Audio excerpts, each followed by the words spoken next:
जिसके राज्य के यूनिट उपयोग कर सकते हैं। देश भर के विश्वविद्यालयों और संस्थानों में मिशन ड्रग फ्री कैंपस का कैंपेन भी चालू हुआ है। डार्कनेट, क्रिप्टो पर प्रशिक्षण और मानस हेल्पलाइन का उपयोग ये बढ़ाने के लिए भी अभियान चल रहा है। एनआईए ने एनडीपीएस एक्ट के तहत 18 मामले पसंद कर इस पर 360 डिग्री इन्वेस्टिगेशन भी शुरू किया है। एनसीबी ने 35 से ज्यादा केस राज्यों से प्राप्त कर इसका भी 360 डिग्री इन्वेस्टिगेशन किया है।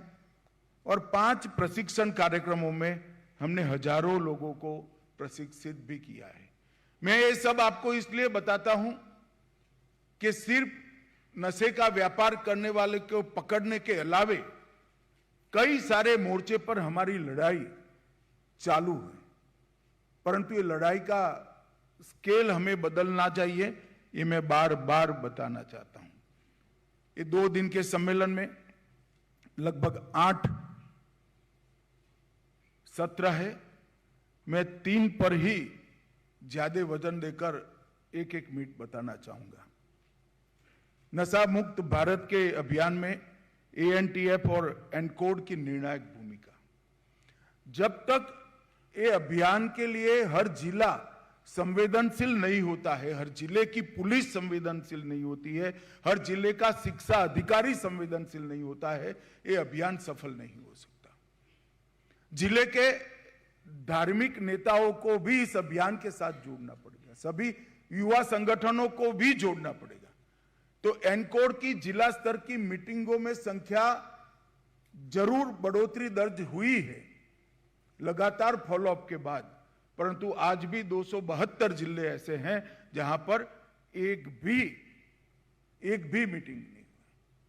मैं सभी एएनटीएफ के प्रमुखों को कहना चाहूंगा, अपने अपने राज्य में सीधा पत्र लिखकर कलेक्टर को एनकोड की जिला की मीटिंग करने के लिए प्रेरित करिए और चीफ सेक्रेटरी से भी बात कर उनको प्रेरित करिए कि इसका वो फॉलोअप करे। दूसरा, भगोड़ों का निर्वासन और प्रत्यार्पण, ये दोनों चीजें बहुत जरूरी हैं। अब समय आ गया है देश भर के लोगों ने विदेश में बैठकर यहां ड्रग का व्यापार का काम करने वाले लोगों को हमारी कानून की नेट में लाने का। सीबीआई ने इसके लिए बहुत अच्छा काम किया है। मेरा सभी एएनटीएफ के अध्यक्षों को आग्रह है कि आप सीबीआई डायरेक्टर का संपर्क कर प्रत्यार्पण के लिए एक सुनिश्चित व्यवस्था आपके यहां खड़ी करिए, जो न केवल ड्रग, टेररिज्म से लेकर गैंगों से लेकर सभी चीजों के लिए काम में आएगी, परंतु ये बेहद जरूरी है। और जिस तरह से प्रत्यार्पण जरूरी है, इसी प्रकार से प्रैक्टिकल अप्रोच से निर्वासन भी जरूरी है। यहां पर जिनको आपने जेल में बंद कर रखा है, वो कुछ न कुछ तरीके से यहीं से व्यापार को बढ़ावा दे रहे हैं।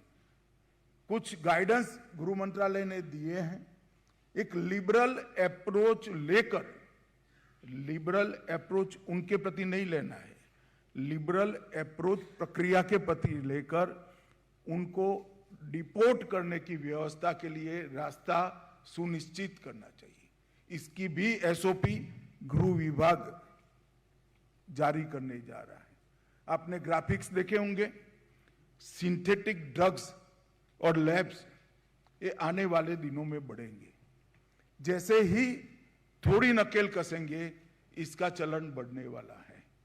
हर राज्य के एएनटीएफ के प्रमुख ने पैनी नजर से अपने राज्य में जो इस प्रकार की लैब है या सिंथेटिक ड्रग्स राज्य से बनकर राज्य में अथवा राज्यों के बाहर जा रहे हैं, इसको आइडेंटिफाई कर नष्ट करने की कार्यवाही करनी चाहिए। विगत 1 साल में बहुत अच्छा काम हुआ है इस क्षेत्र में, मगर लैब बने ही नहीं। इस दिशा तक हमें जाना पड़ेगा, तभी जाकर नशा करने वाला व्यक्ति मेडिकल मतलब आरोग्य विभाग की शरण में जाएगा।